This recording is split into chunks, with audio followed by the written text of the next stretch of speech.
pessoal, estamos falando do EBITDA, né? Então, o famoso EBITDA, né? A gente deu o exemplo lá do número 13 milhões, é o EBITDA. Porque a gente... O que é importante de novo aqui? Earning before interest, taxes, depreciation e amortization, né? Agora, se eu tirar isso aqui, vira o EBIT. E o EBIT é o resultado operacional. É o que a gente voltou a falar antes, aquele item lá, o resultado operacional líquido.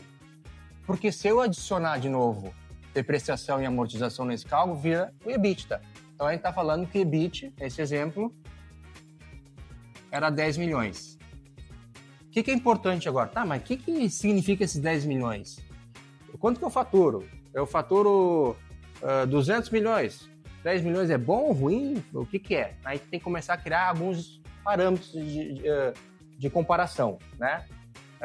Tem algum parâmetro que tu faz justamente qual é a margem operacional, que tu divide esse EBIT sobre a receita operacional líquida, aí tu vai ter a margem operacional, vai ser um número em percentual, e a gente pode comparar com outras empresas de tecnologia, ou a gente também pode dividir, identificar esse EBIT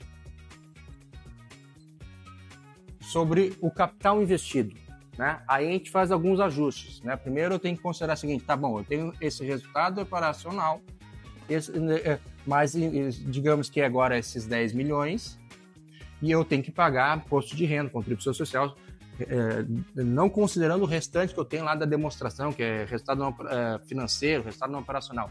Pegando só aqui, quero só ver a operação, nosso negócio, dia a dia, como é que ele vai. É 10 milhões, digamos que a gente paga lá mais, normalmente é 34% de alíquota, então vamos tirar aqui 3,4 milhões, vai sobrar 6,6 milhões.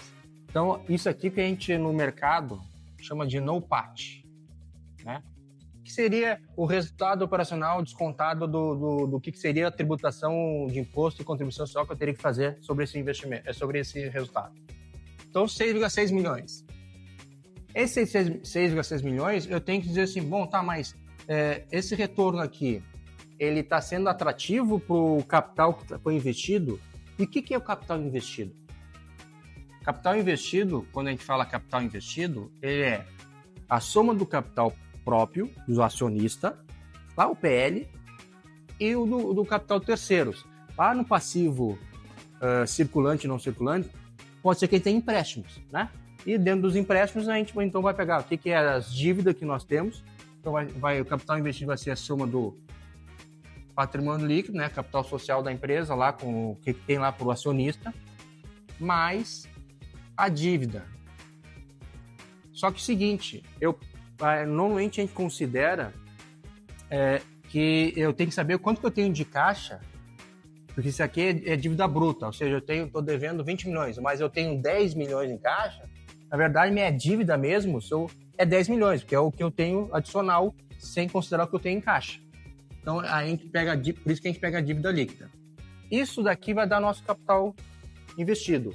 E sobre esse valor é que eu divido, então, o NOPAT, divido sobre o capital investido. E ele vai dar um percentual. Aí eu vou comparar esse percentual.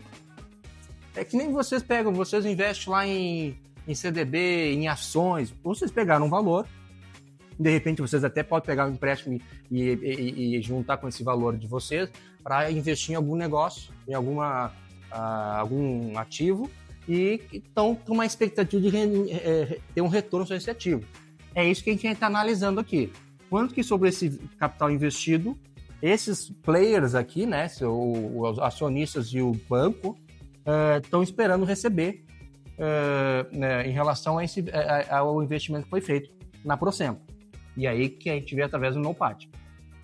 Selic está 15%, por exemplo. Pô, se eu tiver que, estou dizendo que estou rendendo 10% aqui, vai ser atrativo? Vai dizer, pô, mas se eu pegar esse dinheiro aqui e botar no mercado, eu vou ganhar 15%. Essa é uma comparação importante de fazer.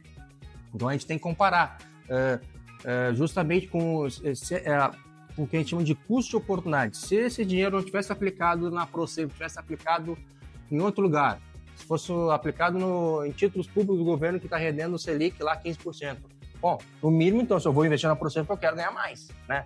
Obviamente que a gente também está falando aqui de uma empresa pública, tem outros conceitos, mas no modo geral aqui, essa é uma avaliação importante que tem que ser feita e que a gente acompanha aqui, justamente para ver se a gente está sendo rentável, se os investimentos que a gente está fazendo estão gerando retorno, até porque esses retornos eu preciso depois fazer novos investimentos e através desse retorno que eu também vou crescer a empresa. Se eu tenho retornos baixos aqui, eu não vou ter capacidade de crescer a empresa, né? Se a operação aqui não começa a gerar resultados importantes, que realmente, comparado ao mercado, são mais atrativos, eu corro o risco de ter uma operação cada vez menor, porque eu não vou ter como fazer o ciclo virtuoso, né? Eu vou criar um ciclo ruim que vai estar reduzindo a empresa. Então, a gente tem que estar sempre pensando em como é que a gente melhora esse indicador aqui para estar crescendo a empresa e cada vez ela se tornando mais forte, porque esse recurso vai gerar mais capital investido, vai se retroalimentar e aí a gente está crescendo a empresa e vai gerar mais ganhos para todos que estão envolvidos no negócio.